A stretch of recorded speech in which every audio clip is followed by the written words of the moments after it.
जिल्ह्यात जवळपास 265 कॉलेज आहेत। 265 कॉलेजपैकी जवळपास 200 कॉलेज फिरून माझे झालेले आहेत। जे नवीन मतदार आहेत त्यांना आजपर्यंत कोणीच प्राधान्य दिलेलं नाही। इच्छुक उमेदवार बळवंतराव योग्य राहतील की दिनेश भाऊ योग्य राहतील? महाविकास आघाडीतर्फे सह्याद्री न्यूजमध्ये सर्वांचं स्वागत आहे। नमस्कार मित्रांनो, मी सूरज देशमुख।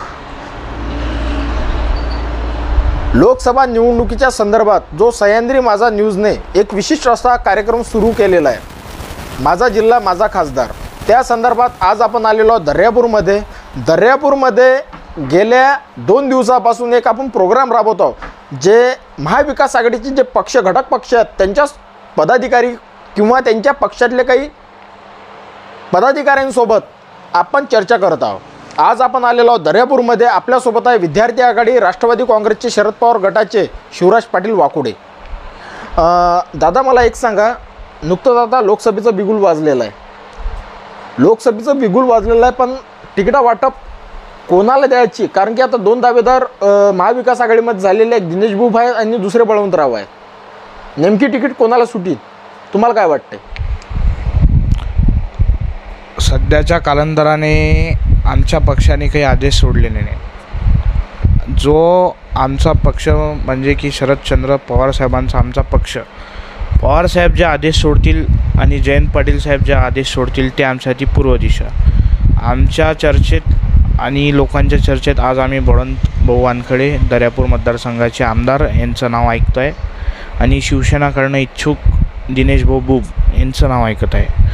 जे महाविकास आघाडीचे जे खासदारकीसाठी उमेदवार राहतील, आम्ही 100% मनापासून तनमन धनाने त्यांचं काम करू।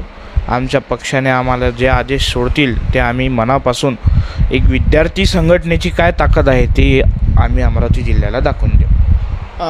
आता दादा, जर विचार केला तर शिवसेनेनं त्यांचा दावेदार ठेवलेला आहे, काँग्रेसने पण त्यांचा दावेदार ठेवलेला आहे, राष्ट्रवादीनं दावेदार ठेवलेला नाही अमरावतीमध्ये। काय कारण असतं? याचं कारण आमच्या वरिष्ठांना माहिती। तुमचा प्रश्न हा तुमचा प्रश्न आहे सर्वांनीच आम्हाला विचारला।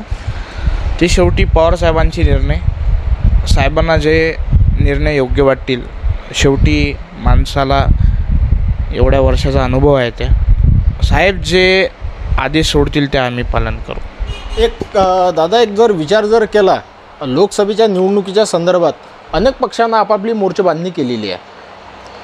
तुम्ही विद्यार्थी आघाडीची जिल्हाध्यक्ष आहे, तुम्ही कशा पद्धतीने मोर्चेबांधणी केलेली आहे आपल्या अमरावतीमध्ये?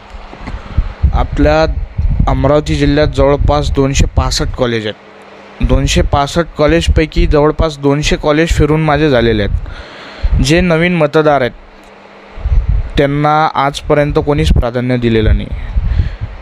आम्ही ते पूर्ण मतदार बाहेर काढून राष्ट्रवादीची एक संघटना नवीन उभी केली अमरावती जिल्ह्यात आणि आम्ही तो एक अभियान राबवला होता नवीन मतदार नोंदणीचा, आणि त्याचा महाविकास आघाडीला जो कोणी उमेदवार राहील त्याला चांगलाच फायदा होईल।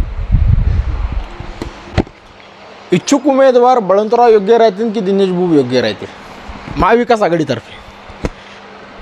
यावर माझ्याजवळ काहीच उत्तर नाही सर। जे पवार साहेबांचे आदेश नाही, एक तुमची भावना? 50-50 दोघांवर। तर हे होते आपल्यासोबत राष्ट्रवादी विद्यार्थी आघाडी काँग्रेसचे जिल्हाध्यक्ष शिवराज पाटील वाकुडे। तिकिटा वाटप व्हायचं आहे, पण प्रत्येक महाविकास आघाडीच्या प्रत्येक घटक पक्षांनी मोर्चेबांधणी केलेली आहे। जोडून राहा मित्रांनो, सह्याद्री माझा न्यूज करिता सूरज देशमुख, दर्यापूर।